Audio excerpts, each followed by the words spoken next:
ሰላም ጤና ይስጥልኝ። በሁሉም ዓለም የምትገኙ የጊዮን ድምጽ ቤተሰቦች የዕለቱን ዜናዎች ይዘንላችሁ እንቀርባለን። ለቤቱ አዲስ ሆናችሁ ላይክ፣ ሰብስክራይብ እንዲሁም ሼር እያደረጋችሁ ቤቱን እንድትቀላቀሉ እያልኩ ወደ ዜናዎቹ ይዣችሁ አልፋለሁ።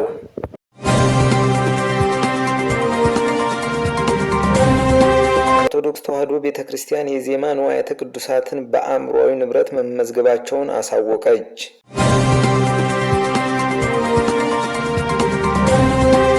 የተቃራኒ ጾታ ልብስ ለብሶ በማህበራዊ ሚዲያ ቪዲዮ ሲያሰራጭ የነበረው ግለሰብ በአዲስ አበባ ፖሊስ ቁጥጥር ስር ዋለ።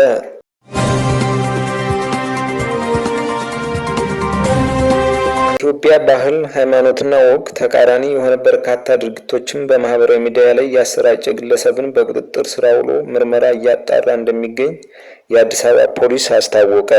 ግለሰቡ በጎዳናዎች ላይ የተለያዩ አጸያፊ በተለይም የሴቶችን ክብር የሚነካ ኢሞራላዊ ድርጊቶችን በመፈጸም የቀረጻቸው ምስሎች በመልቀቅ በፈጸመው ህገወጥ ተግባርና በለቀቀው ተንቀሳቃሽ ምስል በቁጥጥር ስር አውሎ ምርመራ እያጣራ እንደሚገኝ ፖሊስ ገልጿል።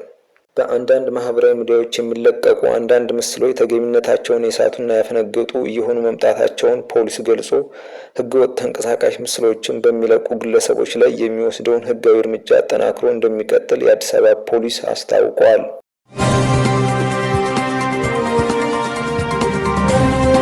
የኢትዮጵያ ኦርቶዶክስ ተዋሕዶ ቤተክርስቲያን የዜማ ንዋያተ ቅዱሳት የሆኑትን ከበሮ፣ ጽናጽን፣ መቋሚያና እንዲሁም ከ10 በላይ ቅዱሳት መጻሕፍትን በኢትዮጵያ አእምሯዊ ንብረት ባለስልጣን በቅጂና ተዛማጅ መብቶች መመዝገባቸውን አሳወቀች።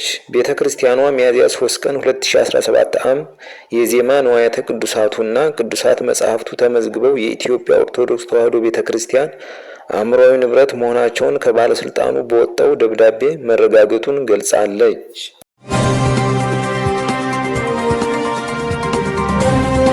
ፍርድ ቤቱ የቀረበለትን ክስ መርምሮ የመምህራን የ17 ወራት ውዝፍ ደሞዝ እንዲከፈል ወስኖ ፋይሉ ወደ መዝገብ ቤት መልሶታል። ቤቱ የቀረበለትን ክስ መርምሮ የመምህራን የ17 ወራት ውዝፍ ደሞዝ እንዲከፈል ወስኖ ፋይሉ ወደ መዝገብ ቤት መልሶታል። ውሳኔ እንደሚቀበሉትና እንዳረካቸው የተናገሩት አስተያየት ሰጭ መምህራን ውሳኔው ቶሎ በመተግበር በከፋ ሁኔታ የሚገኙ መምህራን መታደግ ይገባል ብለዋል።